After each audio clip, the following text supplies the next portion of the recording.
ஆண்கள் கழுத்துக்கு வெள்ளி மாலை போடலாமா, கைக்கு செயின் போடலாமா அப்படின்னு கேட்கிறாங்க.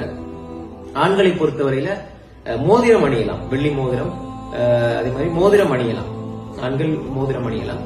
அதே மாதிரி அவங்க கைக்கு செயின் போடுறது, கழுத்துக்கு மாலை போடுறது எல்லாம் கூடாது, ஹராம். ஏனென்றால் ரசூல் ஸல்லல்லாஹு அலைஹி வஸல்லம் பெண்களுக்கு ஒப்பாகிற ஆண்களையும் ஆண்களுக்கு ஒப்பாகிற பெண்களையும் ரசூல் ஸல்லல்லாஹு அலைஹி வஸல்லம் சபித்திருக்கிறார்கள். எனவே ரசூல் ஸல்லல்லாஹு அலைஹி வஸல்லம் அவர்கள் சபித்த ஒரு செயல் அது அனுமதிக்குரியதாக இருக்க முடியாது.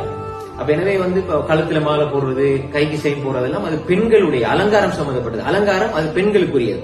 அப்ப எனவே ஆண்களுக்கு எந்த ஒரு வரையறைக்கு உட்பட்டு ஒரு விஷயம் அலங்காரம் சும்மா இருக்கிறதோ அந்த அளவோடு சுருக்கிக் கொள்ள வேண்டும். இப்ப மோதிரம் அணிகிறது என்பது ஆண்களுக்கு அனுமதிக்கப்பட்ட ஒரு விஷயம்.